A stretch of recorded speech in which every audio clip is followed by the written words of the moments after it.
Assalamualaikum warahmatullahi wabarakatuh. Selamat pagi, salam sejahtera untuk kita semua. Selamat datang kembali teman-teman, sahabat-sahabat semua di channel Akademi Sophia bersama saya Fajar. Pada kesempatan pagi hari yang berbahagia ini, semoga saya mendoakan kepada diri saya sendiri khususnya, dan untuk sahabat-sahabat semua, Pak subscriber channel Akademi Sophia, mudah-mudahan sehat selalu, karena penting hari ini di zaman pandemi ini adalah kesehatan badan kita. Jangan lupa untuk selalu berdoa sekaligus menjalani pola hidup yang sehat dan pola makan yang teratur, juga istirahat dan olahraga jangan lupa teman-teman, karena penting banget ya. Nah, itu sebagai pendahuluan. Kemarin kita sudah membahas mengenai apakah filsafat itu sesat. Filsafat itu sesat, benarkah? Di judulnya tuh, di judul channel Akademi Sophia yang kemarin kita sudah naikkan, kita sudah up di channel Akademi Sophia.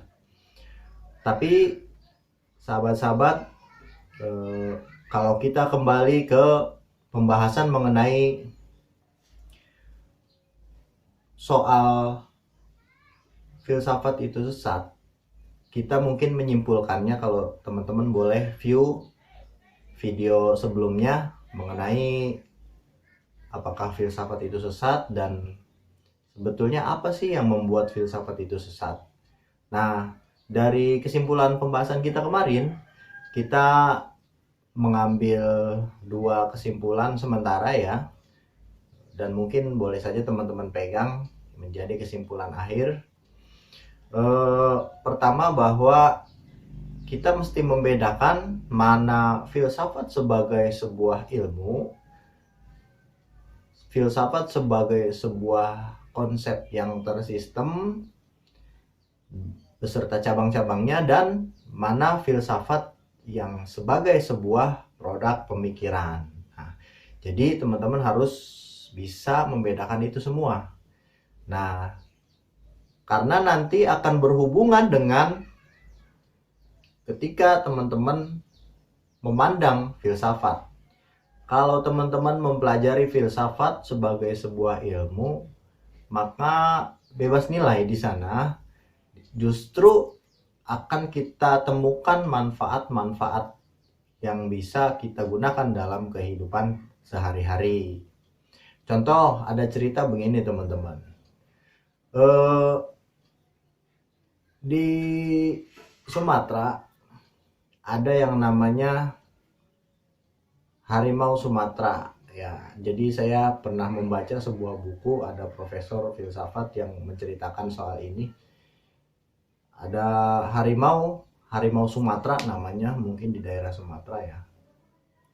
Harimau itu setelah diteliti dan dihitung-hitung, di satu hutan itu di Sumatera, keberadaannya kemungkinan akan punah. Nah, mereka yang mungkin mempelajari filsafat ini akan berbeda mengambil kesimpulannya dengan mereka yang tidak mempelajari filsafat. Mungkin kita bolehlah tidak mempelajari filsafat, tetapi berpikir dengan benar dan menghasilkan kesimpulan yang benar, itu adalah tugas kita sebagai manusia, dan itu kebutuhan kita sebagai manusia. Nah, karena kemungkinan ini menjadi kebutuhan, maka yang juga filsafat itu membahas mengenai bagaimana kita berpikir benar dan mengambil kesimpulan yang benar, maka mempelajari filsafat menjadi bermanfaat di dalam kehidupan sehari-hari. Lanjut lagi ke cerita. Setelah diteliti bahwa harimau Sumatera itu akan punah, maka di sana orang-orang berpendapat bahwa bagaimana nih langkah selanjutnya agar si harimau Sumatera ini tidak punah. Nah, ada orang yang menyebutkan bahwa kita harus menjaga harimau Sumatera. Nah, kata si orang pertama begitu nyebutnya. Tetapi sebetulnya kalau kita mau berpikir secara mendalam, bahwa di dalam kata-kata ini kemudian kalau kita verifikasi akan terjadi sebuah kelucuan dan ketidakvalidan. Di situ profesor itu bercerita bahwa kalau kita mau memverifikasi kata-kata ini, kita harus menjaga harimau Sumatera yang keberadaannya akan punah. Ini setelah diverifikasi, kata si profesor, sebetulnya begini loh, harimau Sumatera dengan manusia, kalau kita perbandingkan gitu, lebih kuat harimau atau lebih kuat manusia gitu. Si profesor itu memberi cerita begitu. Jadi dia memberi pertanyaan, sebetulnya yang lebih kuat itu harimau atau si manusianya. Nah gitu. Dari pernyataan tadi ya, dari pernyataan bahwa kita mesti menjaga harimau Sumatera dari kepunahannya.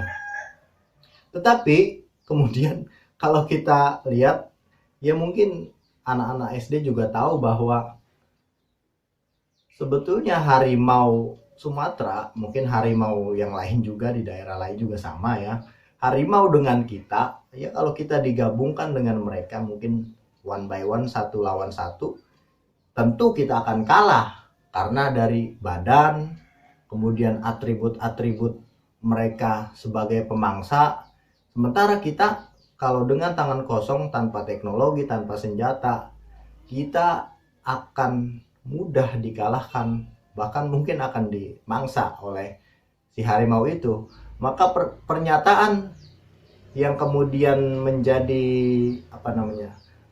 yang kemudian dinyatakan tadi bahwa kita harus menjaga harimau Sumatera sebetulnya tidak valid. Mungkin secara maknawi bisa saja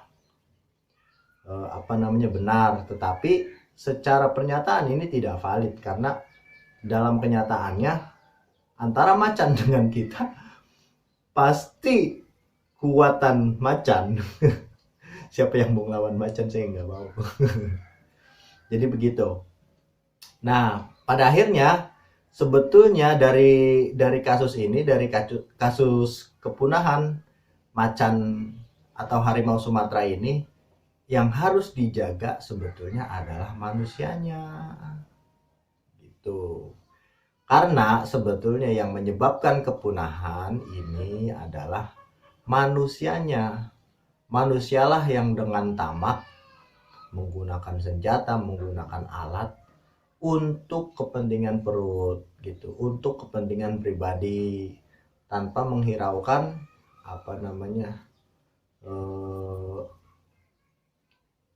ketentraman atau keseimbangan yang ada di dalam hutan gitu.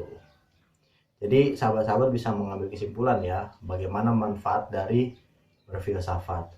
Memang filsafat itu tidak menyediakan teknik-teknik, tidak menjadikan hidup kita kemudian tidak menyarankan langkah-langkah harus seperti apa menjadi kaya, tidak. Tapi filsafat menyediakan alat-alatnya. Seperti teman-teman mau memancing, tentu teman-teman butuh alat-alatnya, alat pancing. Tentu teman-teman butuh umpannya. Nah, filsafat itu diibaratkan pancing gitu, dan umpannya. Maka ketika teman-teman mempelajari filsafat, kemungkinan teman-teman akan mengambil manfaatnya di dalam kehidupan. Nah, itu pembuka dari pembahasan kita mengenai filsafat. Kemudian selanjutnya kita akan membahas mengenai arti dari sebenarnya filsafat itu apa sih gitu. Nah, kalau kita mau mengartikan filsafat di dalam buku Wakil Presiden RI yang pertama, yaitu Bapak Muhammad Hatta, sang proklamator. Ini bukunya namanya Alam Pikiran Yunani. Silakan sahabat-sahabat boleh beli, boleh cari kalau masih ada, mudah-mudahan di toko atau di perpustakaan di kampus atau perpustakaan daerah. Silakan cari buku Muhammad Hatta, Alam Pikiran Yunani. Beliau menyebutkan bahwa ketika kita ingin memahami filsafat, maka kita sebaiknya mencari tahu saja dulu. Kita baca dulu saja dulu. Jadi jangan beliau menyarankan di dalam bukunya tidak usah kita mendefinisikan filsafat, karena kenapa? Kalau didefinisikan filsafat, kemudian kita akan menemukan setiap para filosof, setiap ahli filsafat itu mereka berbeda pendapat mengenai arti filsafat gitu. Jadi sebaiknya kita baca dulu teman-teman, filsafat itu kayak seperti apa sih. Jadi kita baca dulu, nanti dengan sendirinya kita akan memahami, oh iya ternyata filsafat itu seperti ini loh gitu. Nah, itu dia tadi di buku Alam Pikiran Yunani karangan Bapak Proklamator Bangsa Indonesia, Bapak Muhammad Hatta. Ya, sebentar lagi juga kita mengenang beliau ya, mau 17 Agustus. Selanjutnya, teman-teman, kita perlu membuka mungkin kenapa sih filsafat ini lahir. Kita perlu mungkin untuk membedah ini.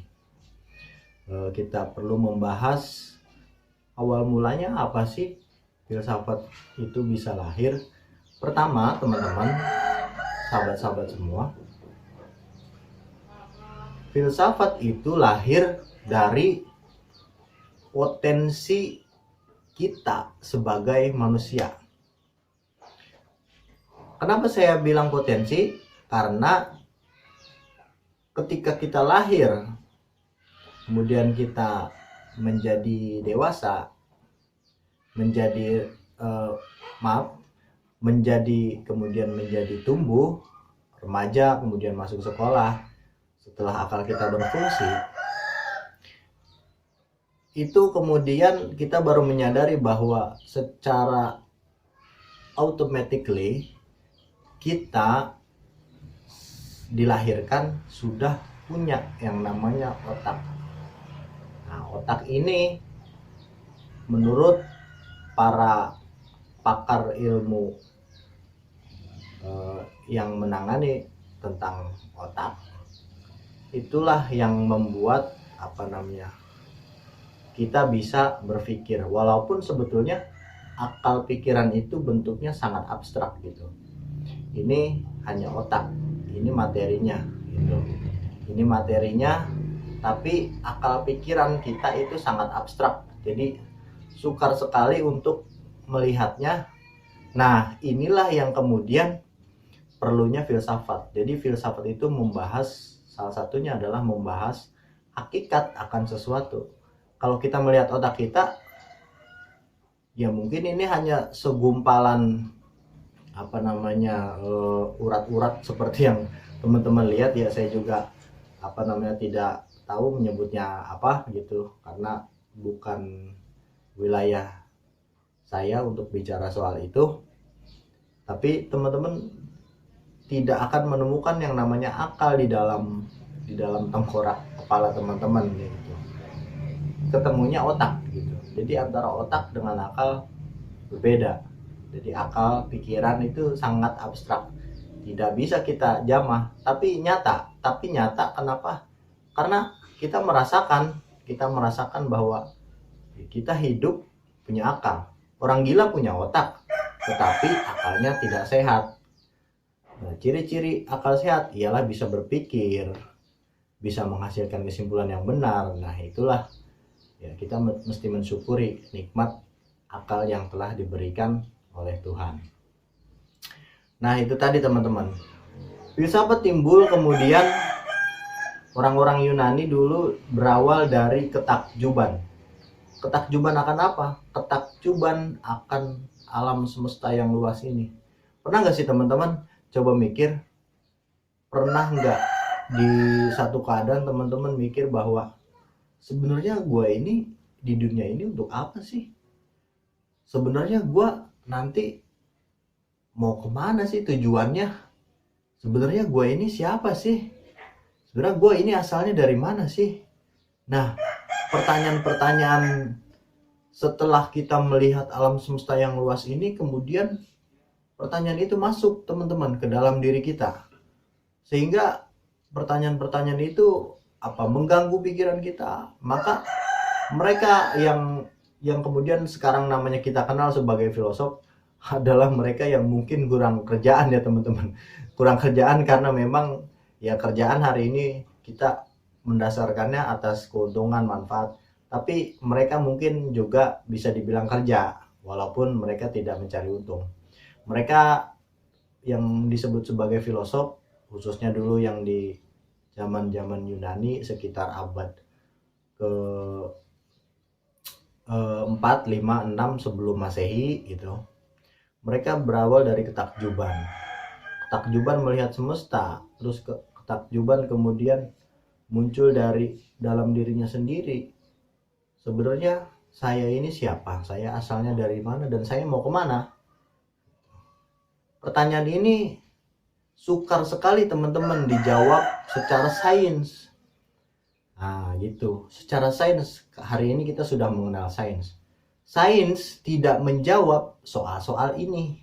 Sejarah mungkin hanya bisa menjawab kurun waktunya saja mengenai jawaban dari pertanyaan kita ini asalnya dari mana. Mungkin bisa mengenai waktunya. Tapi kita tidak menangkap sebetulnya makna dari itu, teman-teman. Nah, maka dari itulah kemudian manusia dengan ketakjubannya, dengan akalnya, dengan fantasinya, dengan intuisinya, mereka menciptakan tahayul-tahayul, mereka menciptakan mitos-mitos. Maka kemudian mitos-mitos dan tahayul-tahayul itu dipelihara oleh satu masyarakat gitu. Dan mitos dan tahayul itu teman-teman tidak pernah akan dicari sampai ke akar-akarnya kebenarannya, karena itu sebagai bentuk dari kebudayaan, sebagai bentuk dari kreasi pikiran, kreasi fantasi manusia yang sudah dipelihara dari zaman ke zaman. Mungkin teman-teman kalau melihat mitos-mitos sangat tidak rasional ya teman-teman. Tapi sebetulnya di alam modern ini, di zaman modern ini, sesuatu yang tidak rasional dianggap sebagai sesuatu yang salah. Padahal dulu filsafat itu salah satunya adalah dari tahayul-tahayul, dari mitos-mitos, karena orang Yunani dulu. Jadi filsafat itu diawali dari orang Yunani ya, sahabat-sahabat semua, dari Yunani, kemudian barulah merebak luas ke seluruh dunia gitu. Jadi itu teman-teman, filsafat berawal dari ketakjuban kita. Dan filsafat juga kita tidak perlu banyak membicarakan soal arti. Jadi teman-teman mesti baca nih filsafat itu. Bagi teman-teman yang baca, nggak usah takut teman-teman dianggap sesat, nggak usah takut teman-teman dianggap takutnya nanti setelah baca filsafat, gua nanti jadi kafir. Setelah baca filsafat kemudian takut, gua nanti jadi ateis. Enggak teman-teman, karena teman-teman baca adalah filsafat sebagai sebuah ilmu, bukan sebagai produk pemikiran. Nah, kalau teman-teman baca filsafat sebagai sebuah produk pemikiran, memang ada filsuf-filsuf yang tidak mempercayai Tuhan. Tapi teman-teman yang harus teman-teman baca adalah filsafat sebagai sebuah ilmu. Silakan dibaca. Nah, itu. Mungkin nanti kita lanjut di video kedua karena ini terlalu panjang juga, teman-teman. Jangan lupa subscribe, like, komen, dan share channel Akademi Sophia bersama saya Fajar. Mohon maaf atas segala kekurangan pembahasannya, karena saya menyadari kekurangan saya atas referensi-referensinya, kekurangan pengetahuan tentang ini. Silakan teman-teman yang lebih tahu, lebih paham bisa komentar, bisa kasih masukan dan saran, saya membuka diri. Itu ya teman-teman. Cukup, kita lanjut ke video yang kedua karena ini udah 20 menit ya, 20 menit lebih. Cukup dari saya. Selamat pagi, semoga sehat selalu. Assalamualaikum warahmatullahi wabarakatuh.